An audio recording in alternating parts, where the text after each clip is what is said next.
Hello and welcome to another episode of Loremaster Leveling. I am Sneaky Bard and we are here on the Horde base camp on the shipwrecked shore. Yeah, we've been basically shipwrecked here, as you remember from the last episode. Yes, did you see? I'm also incorporating waves and emotes now into my intros. Not like I could mess up my intros and outros even more than I have, even though they have gotten better, if I do say so myself. But yes, we are about to turn in our quest at the Horde base camp here. We're going to speak to Aggra and let her know that Kilag Gorfang, that was his name, is well. And last time when we were here and we talked to Aggra, I did mention that she is Thrall's wife. Now, who's Thrall? For those of you who don't know, Thrall is probably the greatest shaman alive, and he used to be the leader of the Horde. He formed the new Horde, basically as a way of banding together the races that weren't part in the alliance to to fight against the Burning Legion, but also just because in his wanderings he made friends with various other leaders of other sorry, I've got something stuck in my throat. Other races like Vol'jin of the Trolls and Cairn of the Torrents.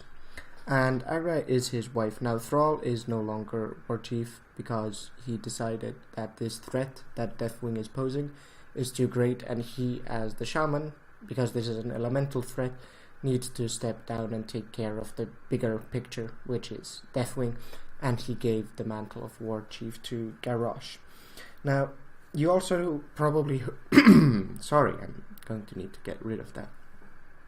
There, much better. You also probably noticed that I said that Thrall was the leader of the new Horde. So yes, there's the old Horde. If you remember in the distant past, I remarked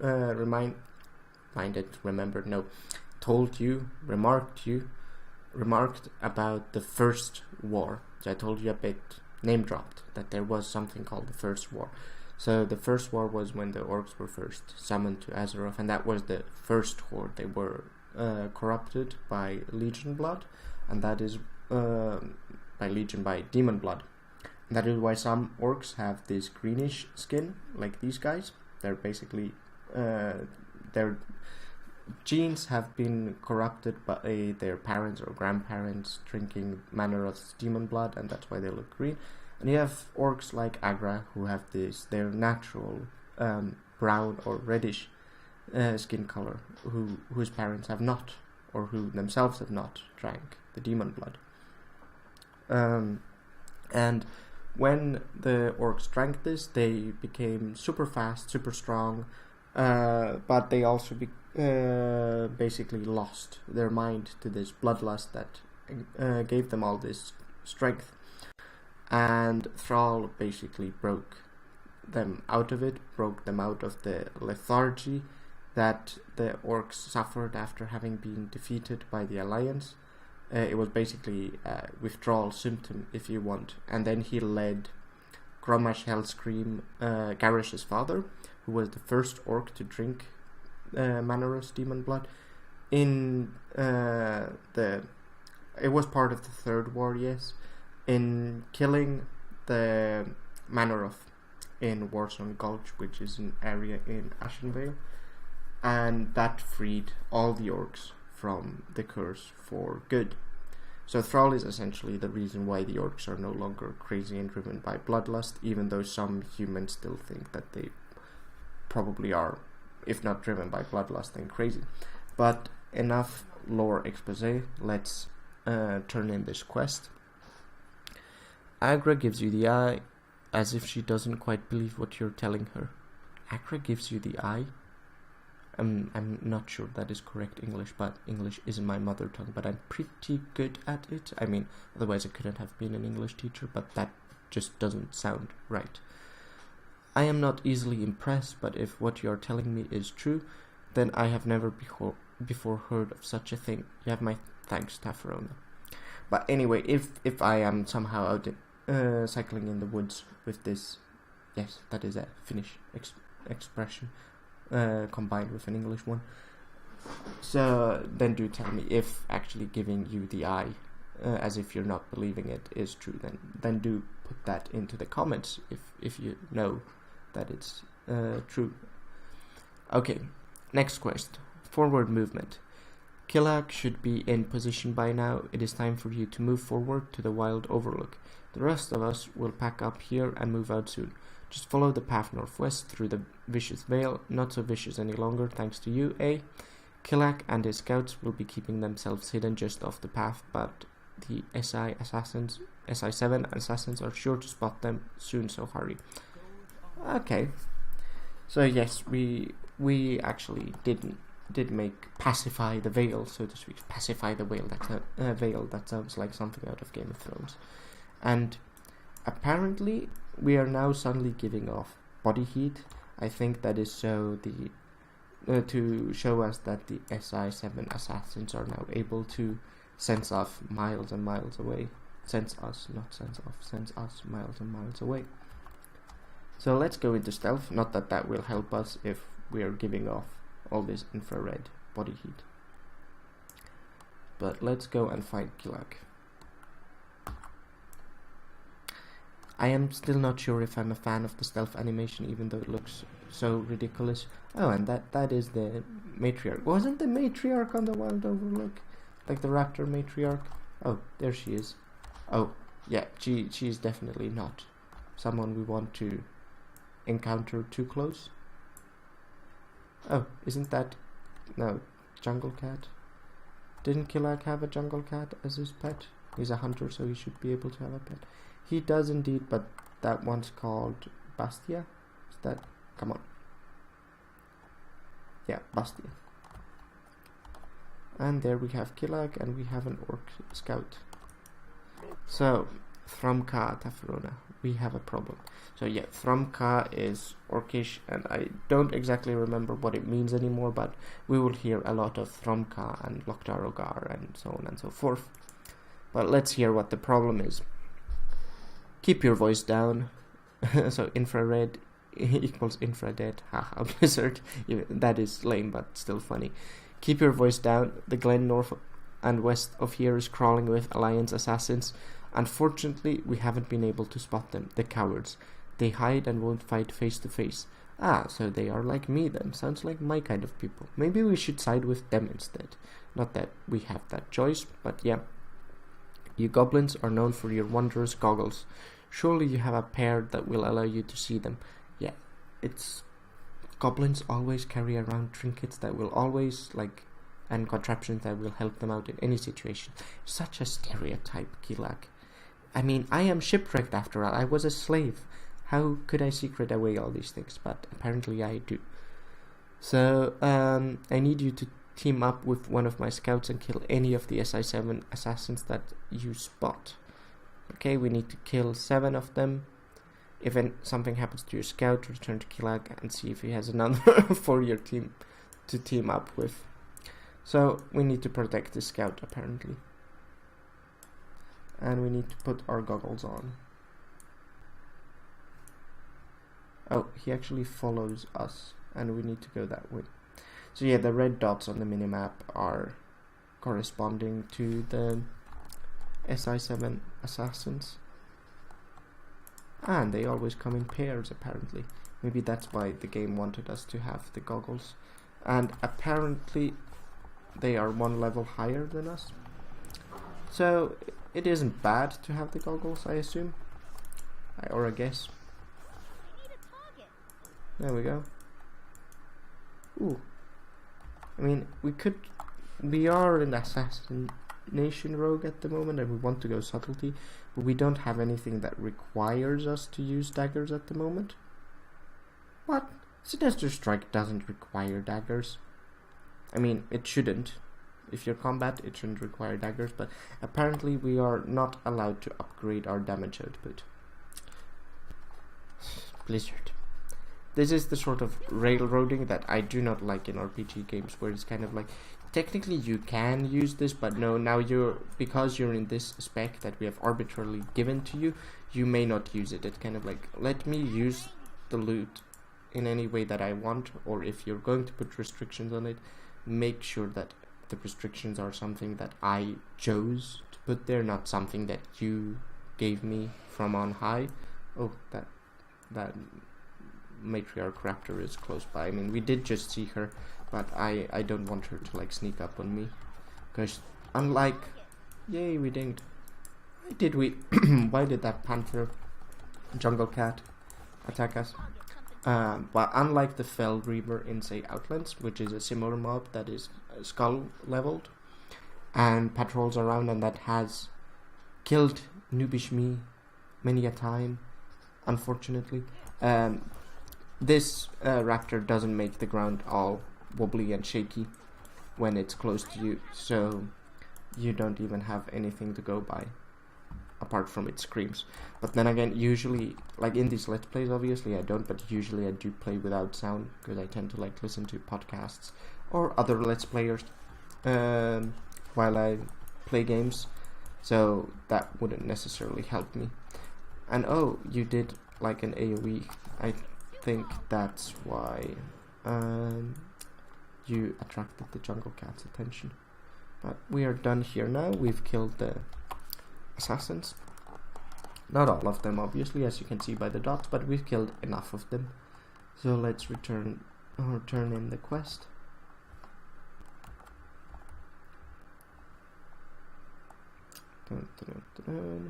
There is Killag. Okay, well done, Tafrona, well done. We'll make an orc of you yet. Ah, but I like being a goblin. I don't want to be an orc. I like being petite and small. Time to move on. We'd better hurry. So, okay, now I get a spy poker. Okay, sorry. Let's read this quest. To the cliffs. I sent Scout Brax forward along the road to the cliffs overlooking the beach to the west. I'm going to put you onto Bastia. Travel down the path and let Brax know that we're going to take a different route. We'll see you at the anchor, at the attack on the Alliance beachhead. Okay, so now we are having another mount sequence. This one we don't control, but it's a nice mount. It makes me feel like I'm an idol for something, because they have cats, lightsabers that they ride on. But alas, as a goblin, we cannot have those. But let's equip the spy poker, and it's in our main hand. Good. So well, we didn't quite miss out on the Carpenter's Mallet damage bonus, because the spy poker does give us more. And let's do a ridiculously long jump down here.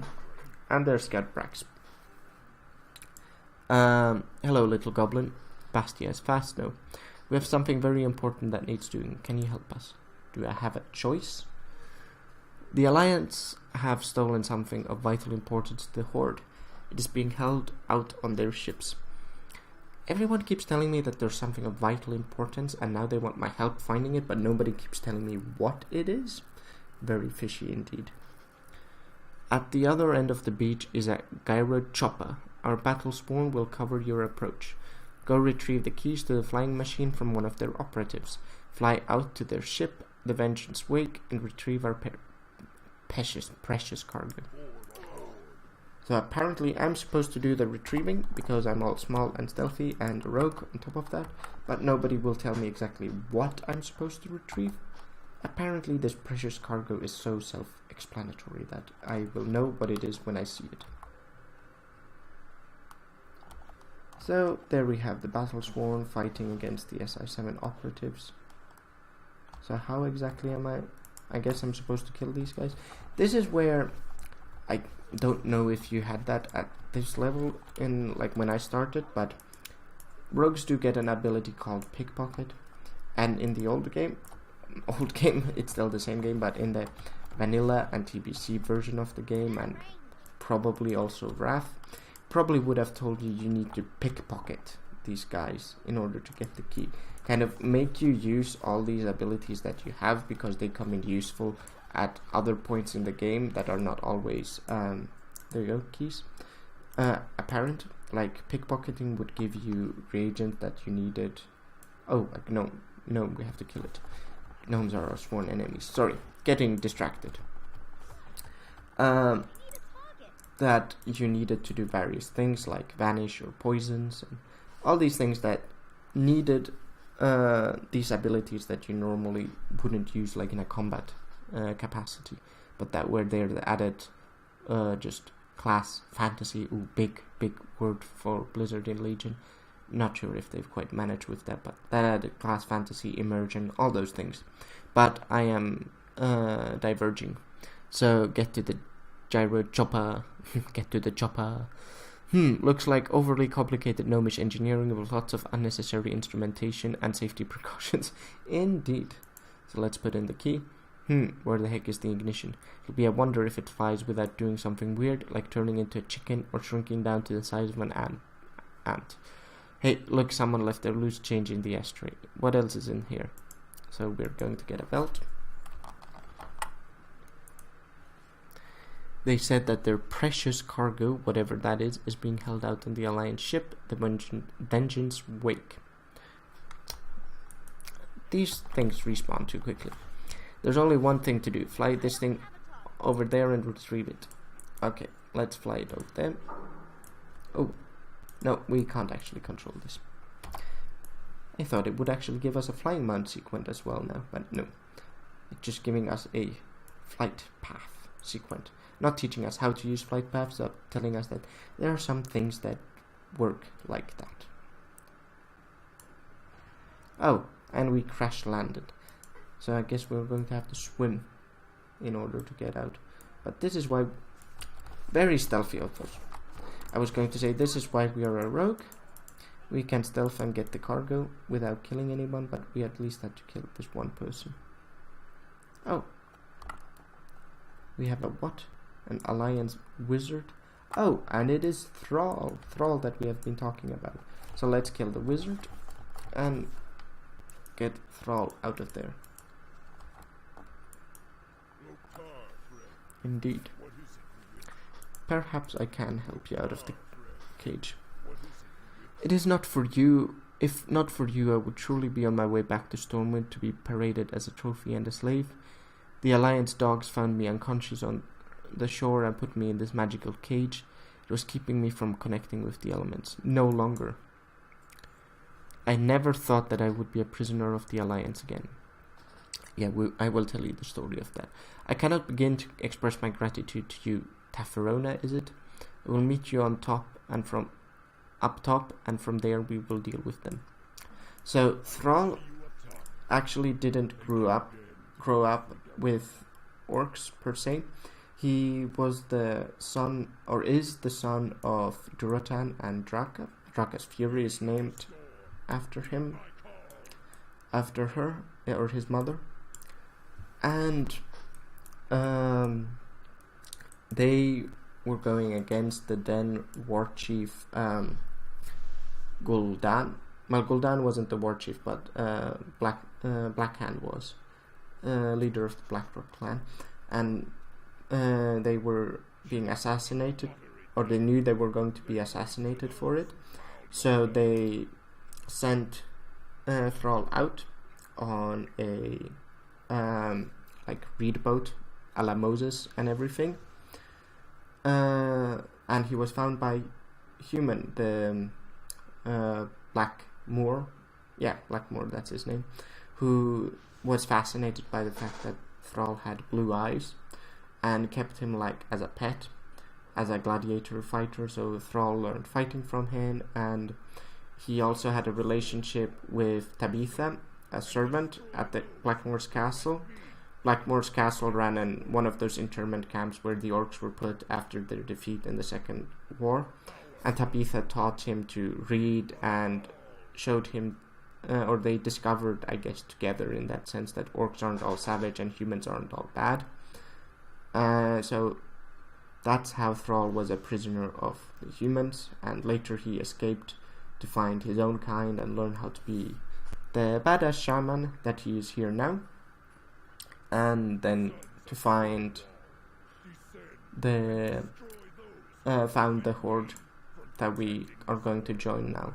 So meet me up top. Let's turn this quest in. My mission is too critical to let these meddlers continue to dog us. It's up to you and I to put an end to this once and for all. I think you're doing pretty well on your own. So Warchief's Revenge. Brothers of earth and fire, hear me. Sisters of the water and air, heed my call. As earth stands on the brink, its existence near an end, lend me your power as in times past with my ancient ancestors. Allow me to channel your will through this child of Kazan. Let's put an end to those who would keep us from healing the world. Okay, so apparently I get one of these uber mega not at all in my character's repertoire of skills abilities, and become infused with the power of the elements and start zapping people with lightning. Now I do love being able to zap people with lightning, like even though it's underpowered. Lightning Mage in Diablo is, for instance, just the character that I love to play as. So I am totally behind this quest. Oh, we're already done. We only had to kill 50 of these. Are you literally just setting me down on the water? No. Okay, we can fly as a tornado, as a cyclone of the elements down onto the beach. Oh, we fly even further. Thank you so much, Thrall. So, after we turn in that quest, that is me doing a cut. I'm giving you lots of lore expose here, but then again, that was the whole point of this series. So, I mean, do put it in the comments. Is this going too slow? Am I talking too much about lore and stuff? But I mean, there's a point at which I can't really cut down or cut out the lore, because the lore is the reason why this series exists. So see this as a slow stroll through Azeroth. We're not trying to like power level speedrun or anything. We're just trying to enjoy the sights and tell the stories that they tell us. Oh, rewards that we cannot use. So I guess then we're taking the Whirling Axe, but let's read this. Warchief's Revenge. You have done what a few others could have done, Tafarona. Our world owes you a debt larger than you can possibly understand. Okay, thank you. Let's take the axe. Let's take this. Or let's take the quest and read it. Farewell, for now. Our destinies are forever intertwined. There are events taking place that are reshaping our world and ultimately will destroy it. We must put an end to them before it's too late. Know that you can always count on me, sister. We will meet again on the larger island. May you find peace until then, Tafarona. Okay, so yeah, this is once again setting our Goblin up as the hero of the goblins. Not necessarily something that I approve of in terms of storytelling, because I find it clumsy in an MMO. But then again, I'm not in charge, so all I can do is just point it out. But for now, let's call it an episode. So thank you very much for tuning in. I hope to see you in the next episode. If you did like this episode, do please like and or subscribe. And those are both very much appreciated. So until next time, ciao.